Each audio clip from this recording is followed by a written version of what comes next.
alcohol could cover it up pretty quick.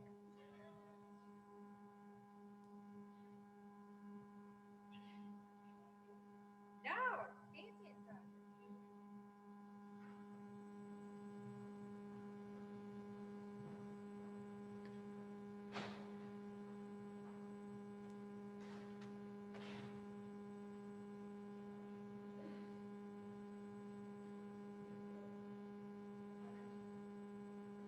Apparently they don't think I can talk loud enough. I don't know what you're still talking about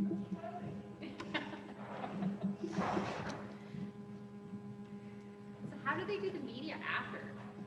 there. Here? Hello, it's working.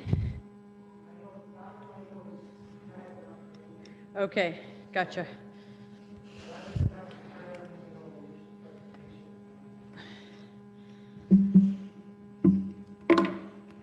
And that was the old battery that put back in too. Okay.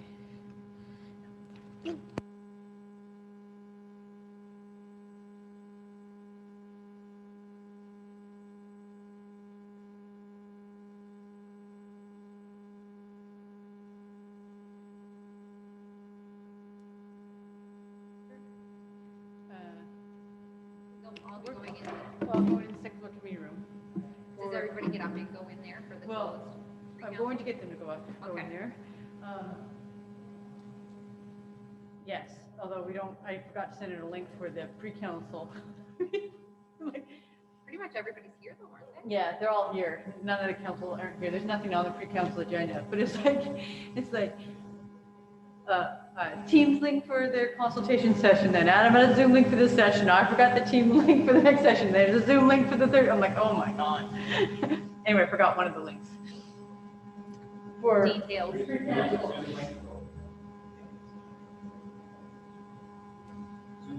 You're gonna zoom in?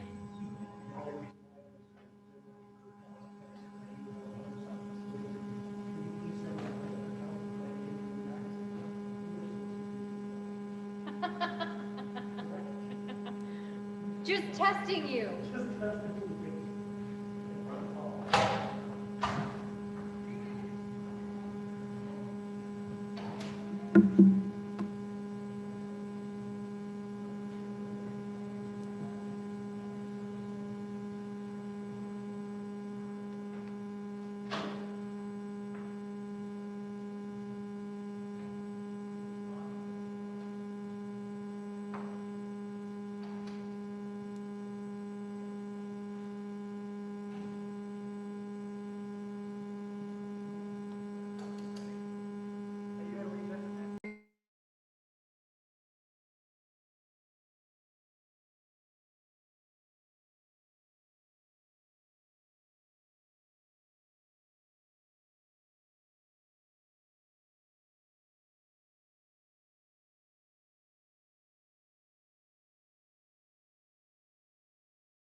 I feel good about it.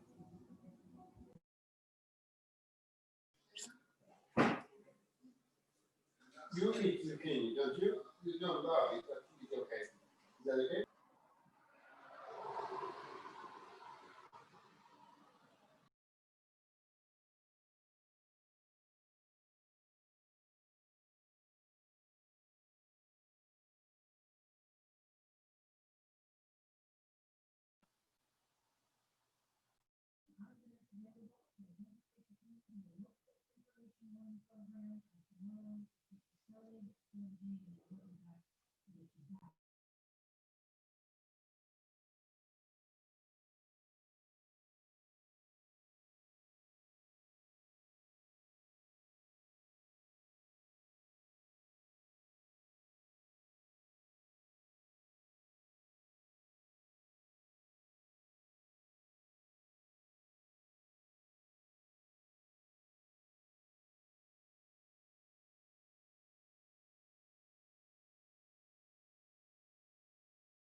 biggest chunk of the half. Yeah. Yeah. But my big uncertainty, the thing that I'm most nervous about is the tax base. I'm hopeful that it comes back to it, but I'm nervous it's not very Dude, you know what? I saw on the calendar limited attendance, and I thought it was related to the folks who were on the expo. That was it. It was good. They just considered like our take on it. I'd be surprised. Or you could anything. Is there a new conversation? Yeah.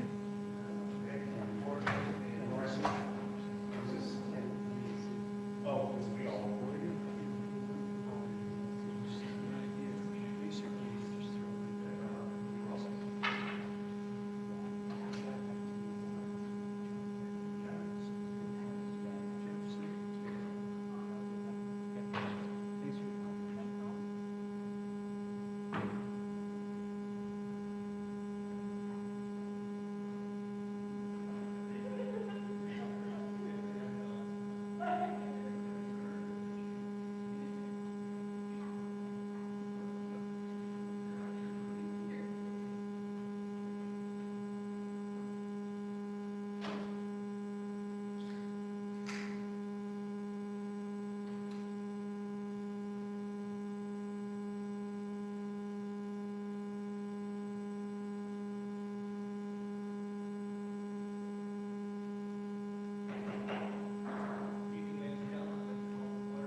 Good evening, ladies and gentlemen. I'd like to call this meeting to order, our Council and Committee Budget Kickoff Meeting for 2021. Our meeting will begin with a PowerPoint presentation from Alicia Keating, our Assistant Director of Corporate Services and Acting City Treasurer. Prior to that, according to our agenda, I should advise that members of Council must disclose if they have a conflict of interest in any matter which is the subject of consideration before Council. Thank you. Alicia. Thank you, Mr. Chair. I will start off kind of our marathon of budget meetings heading into the middle of November. So just to take you back in history a little bit, just to see where we had been, our financial picture heading into 2020 was our budget was balanced due to some higher than anticipated property tax growth and 1.99 million in surplus from 2018. As well as $466,000 in efficiency savings to help balance that budget. Our property tax revenue increased by 3.88 million, and our non-tax revenue increased by $1,000.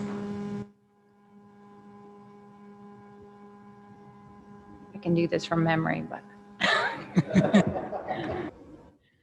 Just to give you a picture of what our revenue looks like, almost 87% of our revenue does come from our property tax warrant and the money we receive associated with those property taxes. The next biggest chunk would be our non-tax revenue at just under 10%. The property tax base growth was quite significant last year, one of the highest ones we've had, 1.41% related to new construction and 2.68% related to the market assessment increase. We were told that that partially related to the 2018 tax freeze, so not necessarily something we can anticipate each and every year. To date, we've seen $9.7 million in annual recurring savings that staff have worked to find ways to mitigate any tax rate increases and to be able to continue to provide the high level of services that we provide as an organization. Flipping to the expenditure side of our budget, 52.9% is made up by the people that we employ. Non-personnel expenses account for approximately 25%. Capital expenditures or pay-as-you-go capital is just over just under 16%, and we have debt servicing costs of approximately 4.8%. So our debt, we do have some flexibility in our debt room. We use this flexibility to continue with some of Council's major significant investments, while we're not actually borrowing for some of those. So in 2020, $5.6 million was set aside for debt repayments, which accounted for about 4.8% of the budget. And the unused portion of that 8% is used to provide financing for some of the bigger projects that council has asked to see through their priorities. Officer Square, the All-Wheeled Sports Plaza, the MBX site development, and the indoor aquatics study. This does leave us with some debt borrowing room on a go-forward basis. So we're anticipating approximately $35 million in debt room that could be available in 2021 for council's priorities going forward for any of those major capital projects that we've undertaken. The general fund infrastructure reality is that we have been increasing our general fund pay-as-you-go capital. It is working. We are making progress. It has been manageable. Our sustainability ratio is improving, meaning we're basically replacing assets at a faster pace typically than we're using it up. But it's not being tackled as fast as we had originally anticipated when we introduced the long-term financial plan. And it's being pushed out a little bit just because we're reallocating some funds to help with some of the operating issues that we have seen. We do need to update and factor in the municipal plan growth strategy and the long-term impact of that on our infrastructure. That was an intention to tackle this year, but some other things got in the way. So that will be something that we intend to undertake in 2021. So what we expect going into 2021, our market assessments are unknown. On the revenue side, until we actually get the numbers from the province, it's very difficult to anticipate what they might be. We're also uncertain of the impact of COVID-19 on our non-tax revenue. So there are some services that we're still not able to offer fully, or some services that we are offering. However, they're just not being used as much as we would anticipate. On the expenditure side, we do have some anticipated budget shortfalls. We continue to have some high personnel costs. The benefit there is we do have an HR tactical plan and some policies associated with that, that we have been negotiating and working into the contracts with our collective bargaining units. There's also a demand for new personnel and service provision, and that goes with a growing city. So that's to be anticipated and something that we need to deal with on a go-forward basis.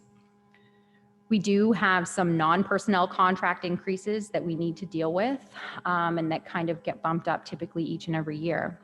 We have commissionaires. Animal control is actually stable for 2021, but that tends to get some spikes every once in a while. We're anticipating the garbage and tipping fees to increase once again this year, so that's additional costs that we have to bear. The insurance market is not very favorable for municipalities right now. We're anticipating a minimum of a 10% increase in that area. So that's a fairly significant jump to our bottom line as well. We need to improve and find efficiencies at a rate that's faster than the operating cost increases go. So we have been very successful in finding efficiencies in the past few years, and the intention would be that that will continue as well. Some additional pressures that we have as an organization is with social media, there is the expectation that all city services are 24/7 operations, which creates a bit of a difficulty for the staff that we do have. We are focused on more strategic communications, but we can always do more, and the expectation is that we always will do more. There are more and different special events and requests for grants that we have coming in from community groups.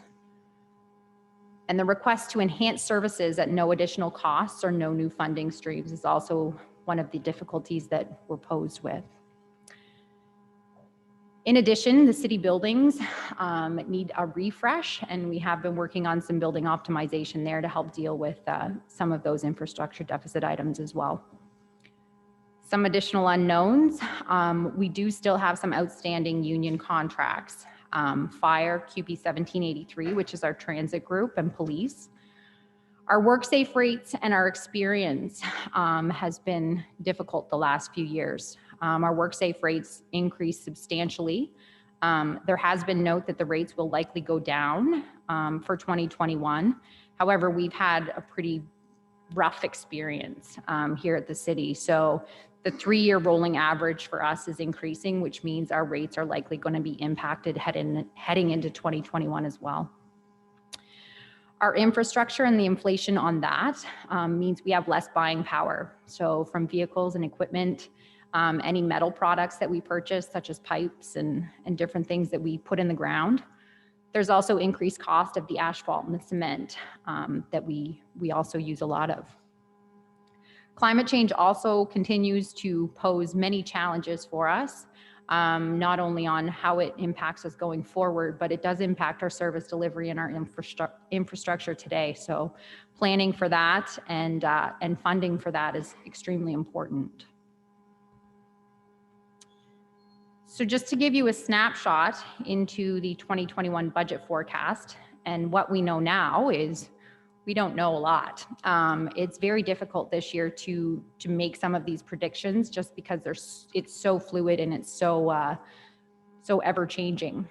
Market assessments are anticipated to be modest. I'm hopeful that they'll be higher than we anticipate, but realistically, depending on what happens with the assessments this year and next year will be a bit of an unknown. We're anticipating limited adjustments to our non-tax revenue. Most of those are contractual based or agreement based. And we're still trying to determine the impact due to COVID-19 on our operations for transit and parking, as well as the arena use and the community gyms use. The second previous year surplus is much lower than the prior year. So we're looking for approximately $1.4 million in our operating budget just associated with the second previous year's surplus. On the expenditure side, we're funding existing services and trying to absorb any inflationary costs that we can and provide enhancements where we can. We have been successful in that in the past. And again, as I mentioned before, that would be the intention again this year, wherever possible. As I mentioned, the insurance increases are quite substantial, and there's not much that we can do there. They charge us what they will, so we work diligently to try and keep our claims low. And our lights and power are also anticipated to increase, but again, we do have efficiency programs and some investments that we make to try and cut our energy costs as well. So I guess the bottom line is our estimated shortfall. Right now, if everything stays the same, which I'm quite certain it won't, we're looking at a shortfall of approximately $2.26 million. The revenue is expected to stay almost level. Essentially, the warrant revenue that comes in higher will be offset by a lower second previous year surplus. And the non-tax revenue is expected to overall balance and kind of remain stable. Personnel increases account for the largest part of that at $2.1 million. And that's based on what we know today on contractual increases. Non-personnel is also staying relatively flat, but there are some anticipated expenses and higher than essentially zero that we're anticipating as well. Major contributing factors to our deficit is the anticipation of a modest increase to our assessment base. So I'm basing that on 1.5%. Hopefully, fingers crossed, it will be higher than that, which will help and impact the bottom line. And then again, the large reduction to the second previous year's surplus. The personnel, again, is based on known contract increases, which primarily is CPI for any outstanding contracts. Or any known contracts, sorry, I'm basing the rest of the contracts on CPI. Non-personnel is known inflationary costs, so essentially the vast majority of our expenses will have a zero increase, with the exception of some of those contractual items that we really have no control over. And increases to capital are in line with the long-term financial plan. And the prior years were impacted temporarily by the 10 additional officers. We're anticipating that we get the capital numbers back to where we are. So with that, we have a budget schedule that's essentially starts tonight with the kickoff. The next time I will likely be in front of you, unless things change, would be October 19th, and that will be with the water and sewer services budget. That includes revenue, capital, and operating expenses. October 26th will be the general fund warrant and non-tax revenue. Just because the revenue side is so unknown and there could be so many variations, we're going to plan one budget meeting just to talk about the revenue side of things, which is something we haven't done in a while. November 2nd and potentially November 3rd, if that is required, we'll start discussing our service-based budgets as well as the general fund capital. And then the intention would be by November 9th to have the special city council meeting to adopt the 2021 budget. This all depends, of course, on the province and when the numbers are released to us as far as the assessment. So they have announced that the property tax assessments will be released October 1st to property owners. So I'm hopeful that we will get numbers as well sooner than we would typically get them at the end of November. So this will get budget done quite a bit sooner, which is great in a way and not so great in another way, because there are going to be a lot of unknown factors as far as what we budget for our personnel for WorkSafe rates and CPP and EI and different things like that. So things could change, but this is the timeline that we're working towards if council so chooses. So with that, if anybody has any questions or any discussion that you'd like to go through, and we can start through resolutions. Thank you very much, Alicia. I have Councillors Price, then Chase first for questions.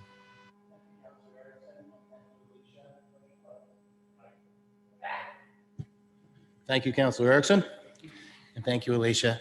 I know that you already know this, but I'm going to ask anyway. House sales right now in Fredericton are through the roof.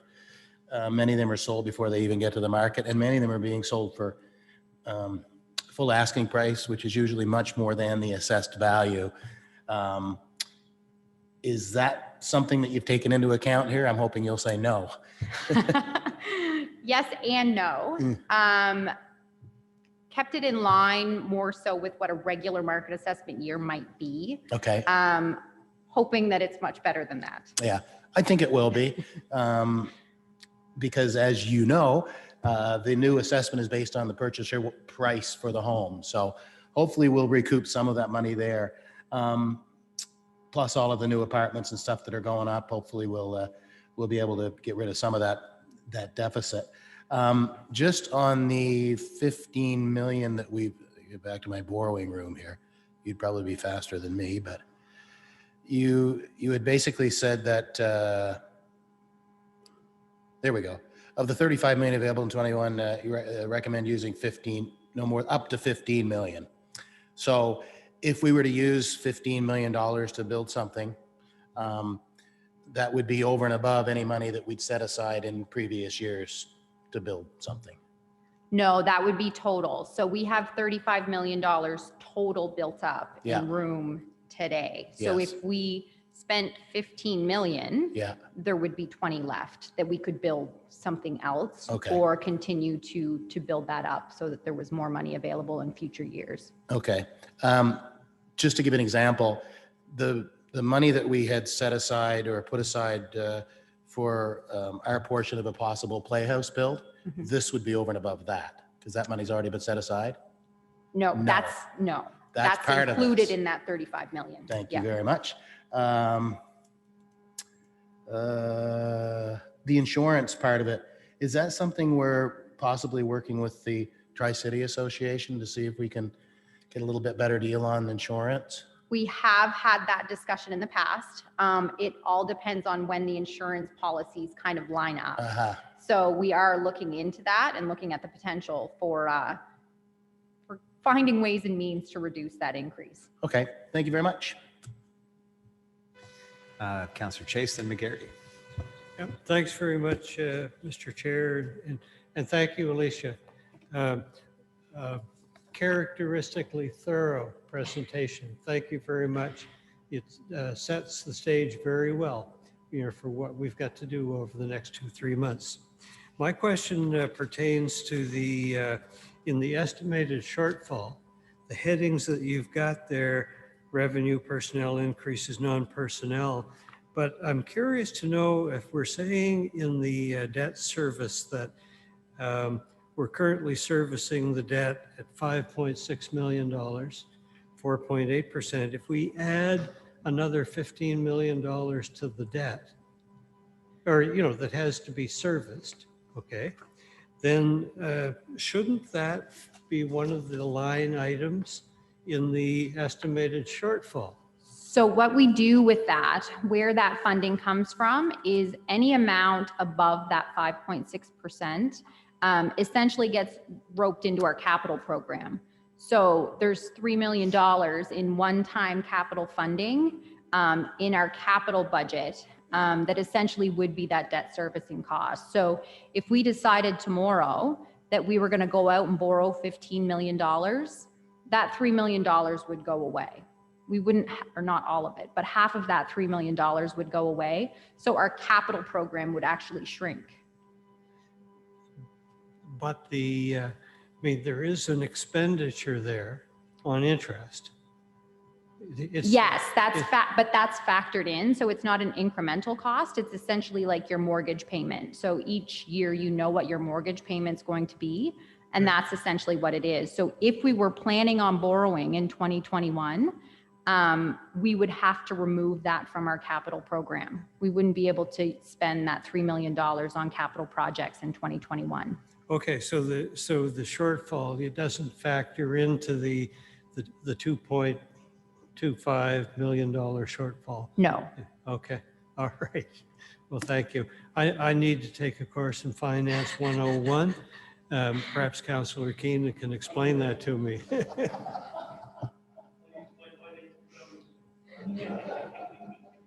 Thank you, Alicia. Nothing further, Councillor Chase. Then we'll turn to Councillor McGarity, please. Thank you, Mr. Chair. I want to focus on the insurance costs. A lot of our services were shut down, and that means the risk was minimized. I'd just like to know why the expected 10+% increase in insurance costs. Have they ever given you some solid reasons for why they just... Municipalities are inherently risky. We provide a lot of services that require many vehicles to be on the road. So that is one of the biggest drivers, is actually vehicles. So based on our claims, that's what we pay insurance on. There's also very few insurance companies that actually provide insurance to municipalities. So they kind of have a corner on the market that they can charge what they want. So we do have an insurance broker that goes around and shops for the best rate possible and provides us some really good advice on that. So we're working through that to try and mitigate that risk before the end of the year. It needs to have a session on with our insurance provider just to get them to have a chat with them and see exactly where they are. Also, any talk of I know there's federal monies that were supposed to trickle down to municipalities through the province, the gatekeeper. Has there any movement on monies coming back into municipalities? On the capital side, there has been some discussion. The operating side, we still don't have any details as far as what we could get for funding to help offset some of our revenue shortfalls and stuff like that. So we are waiting to get the details on that. Nothing has been formally announced or very informally announced either. Yeah. Well, that would be great. The sooner that we can get at the province and find out what their plan is. I know it's a new government, it's going to take a few months, but there's not only this municipality, it's municipalities across the province, across the country that we need to know what's going on. I mean, we're running a large deficit right now. So, I mean, we have to find that money. So, and I know there's some other municipalities out there that that are not in a position we're in, let's put it that way. Also, calls for municipal reform on the ability of municipalities to run for-profit business or partnerships, not to compete with business, but we can't rely on taxes all the time. We can provide partnerships with companies that are in the energy field and the IT field. We put ourselves out out there as an IT startup capital. So, I mean, there's probably revenue and profits to be made that can come back. So we can go to our taxpayers and say, look, we might be able to decrease taxes because we've got a profit. So, I mean, this is something that we really need to push the government on. So, thank you. Thank you, Councillor. I now have Councillors McDermott, Grandy, then Keenan. Thanks for you, Mr. Chair. Thanks for the presentation, Alicia. Look, I understand this is just it's the first meeting. It's great. And we're really into sort of structural stuff on this. I was listening to the comments in regards to the insurance and your response to it. I guess one of my questions would be just in terms of costs, controlling costs and that sort of thing. We're an organization of several hundred employees with considerable assets. Has there ever been consideration to self-insure? Dog pause. Yes, there have been discussions about that in the past.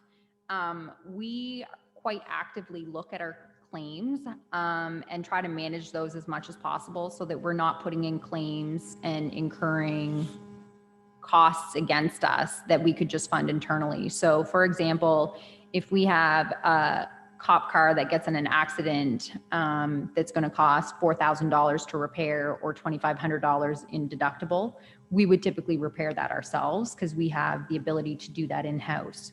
So that saves on claims. To be actually able to internally fund for insurance, we do have a lot of vehicles, but it would probably cost a lot of money as well. But that's definitely something that we can do some analysis there to look at our claims and our total losses and try to make that comparison.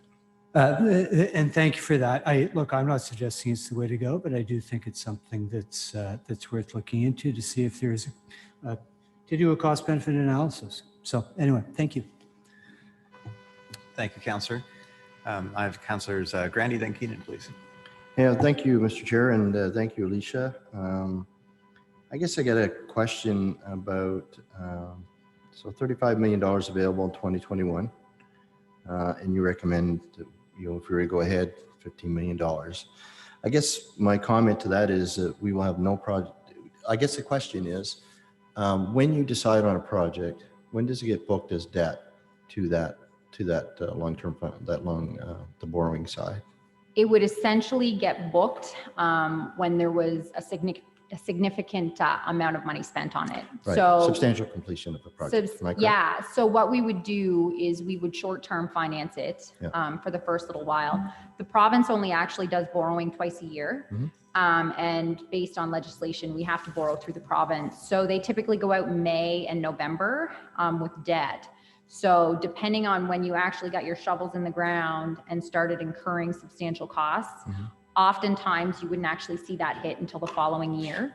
So likely, say for instance, we started building a major build next June, we probably wouldn't borrow for that until the spring of the next year of 2022. Right. So, and the reason I asked the question, I think it's safe to say that no matter what project we took on, whether it's be upfront, whether it's a performing arts center, whether it's a pool or a field house or anything substantial, we're not going to have shovels in the ground, at least because of design and everything else, for at least another year and a half. So that amount pay down on our debt, and the value will be increasing over the next couple of years, probably. Safe to say, no matter what council, whether it's this council or a new council gets struck in there. So I think we have to realize that as we think about major projects and financing, of where that ability will be as we go forward. The other thing is that right now we have a vision of where COVID has left us and what you presented to us, and I think it's vital as we go down this road over the next, it looks like, short while instead of a long while that we're used to. We're still going to get updates on where COVID is hitting us as a corporation, and I think we have to keep in mind as we look at the 2021 budget. There's a lot of people in the city that are challenged by the COVID situation. And where I'm going with my comment, and I think it's just I guess my note to myself and a double check to my colleagues is, I think as we develop this, we have to really rationalize where our money's being spent and how it's being spent.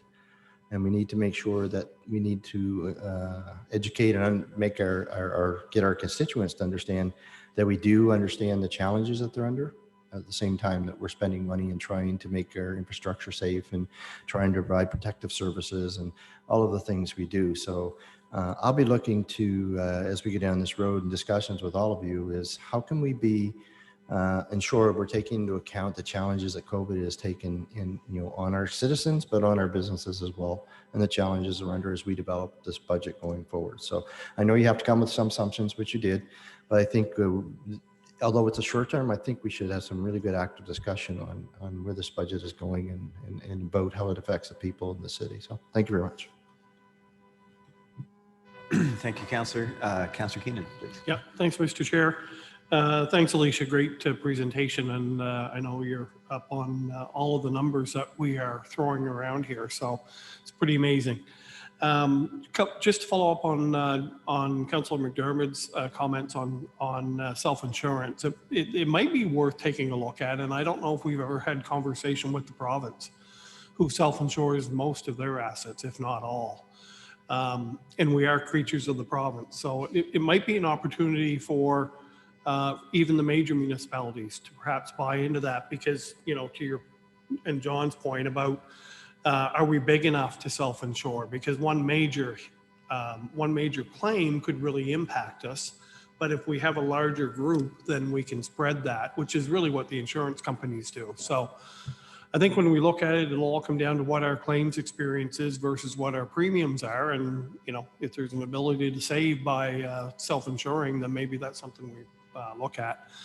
Also, as it relates to WorkSafe, you said your WorkSafe, your rates have been increasing. Hopefully they go down this year, but that's another case where much of government is self-insured for WorkSafe. So, they pay the cost plus an admin fee. So it might be another opportunity to take to the province and say, look, we need to have more ability for us to realize the savings from things that we implement.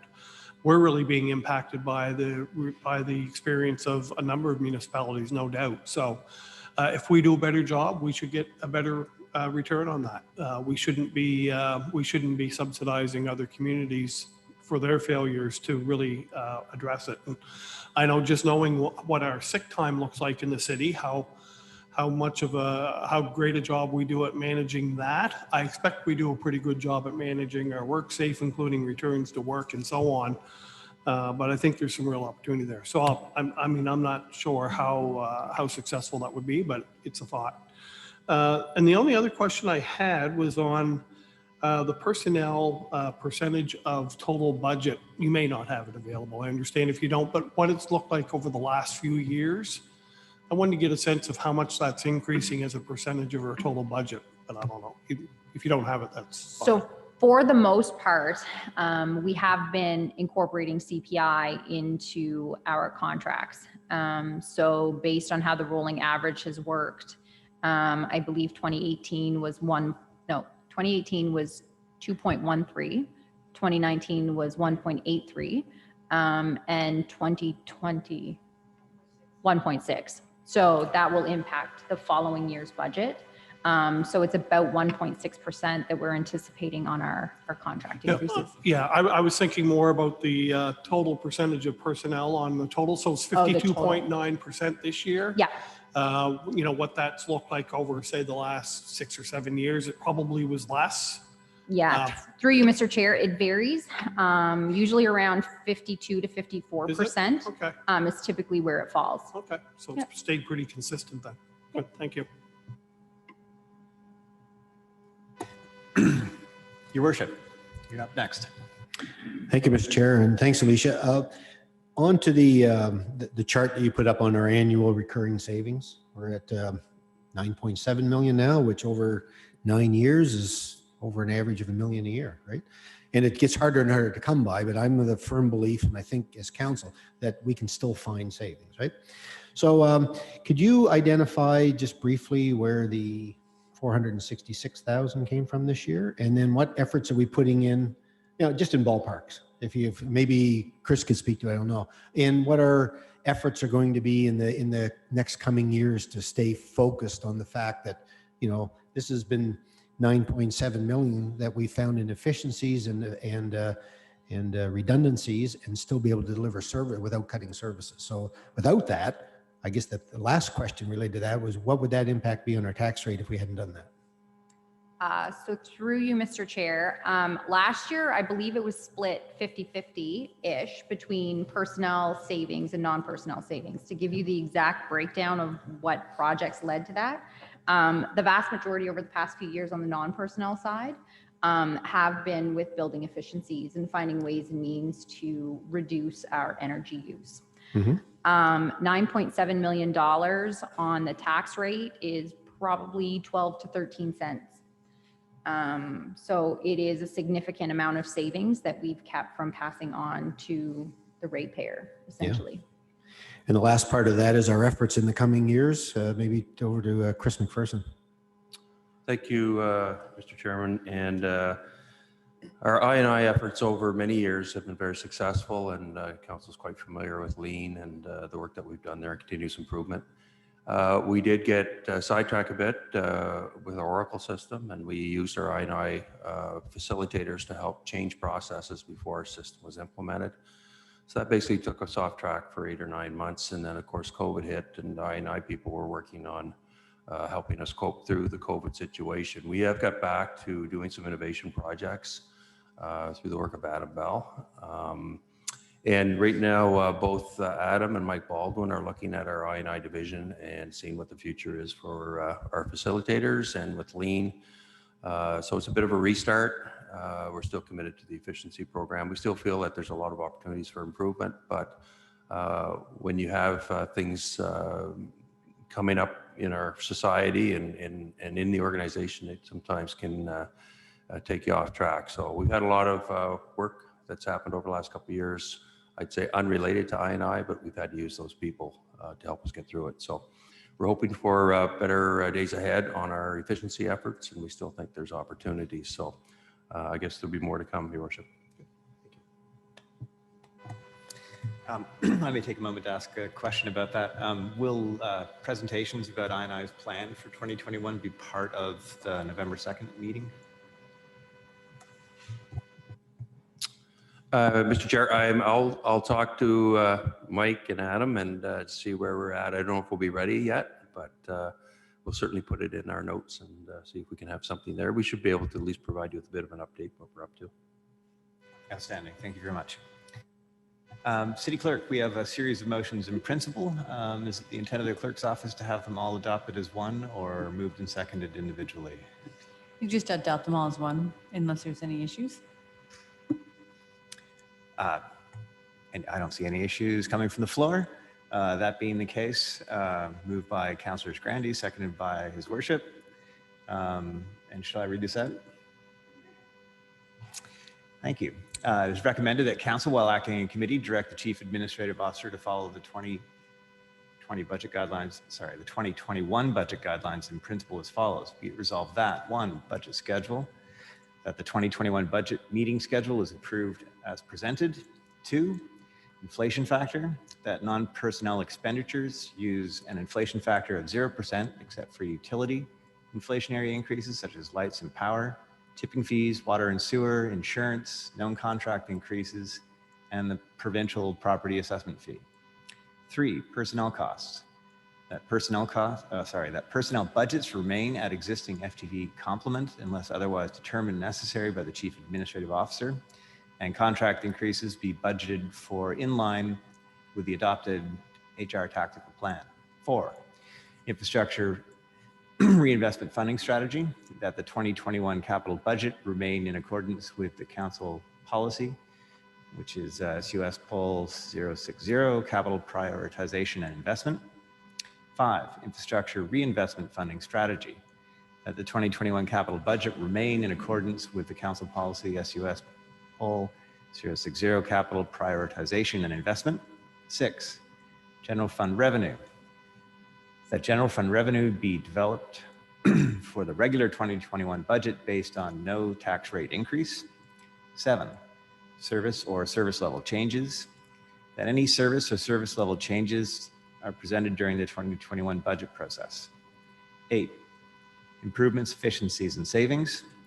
That improvements, efficiency, and savings are presented during the 2021 budget process. And finally, number 9, operating costs. That additional operating costs for new service or service level changes be offset by efficiencies. So be it moved and seconded. Any questions on the motion? Councillor Chase. I do. Thank you, Mr. Chair. Look, I think the principles that we're about to vote on are all very good, but I am concerned about the number 6, the no tax rate increase.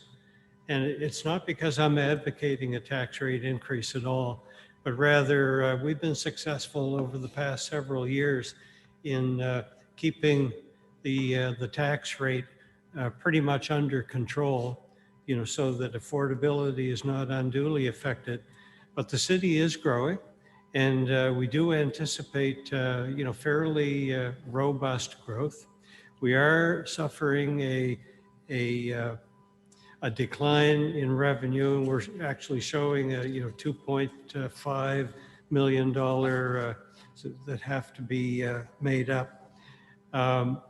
I have noted in recent years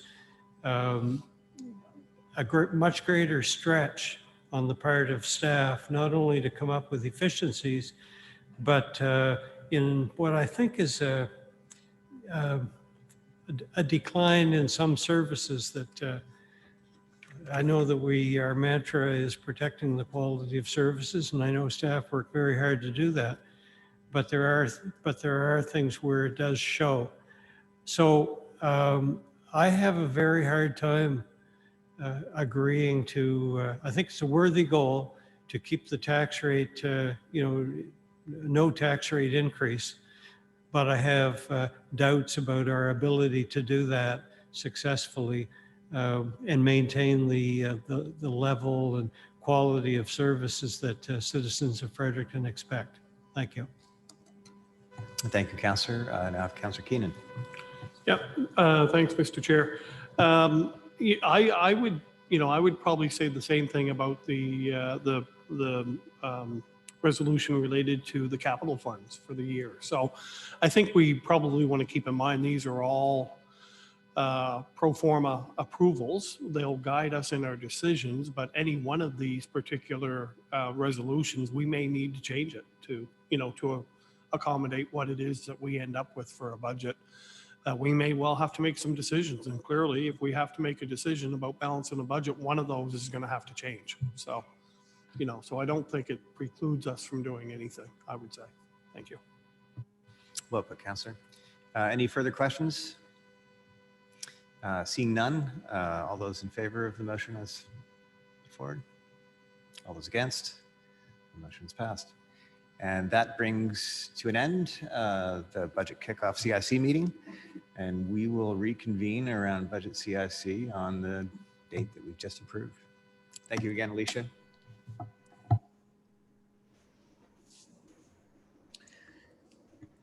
So Alicia and Councillor Erickson, if you can stay behind, if everybody else can move into the second floor committee room for our pre-council discussion, that'd be great. Thanks, Clerk. Yes, and we have Lauren Bird and Stephen Llewellyn on the line when the noise is settled and we can begin our scrum. And Alicia and Councillor Erickson, if you have access to your internet or your email, Stephen has asked a couple of questions in advance so that you can prep yourself.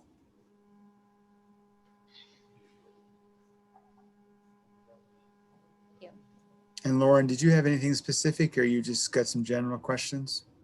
Yeah, just some general questions. Good. We'll wait for Chamber to clear.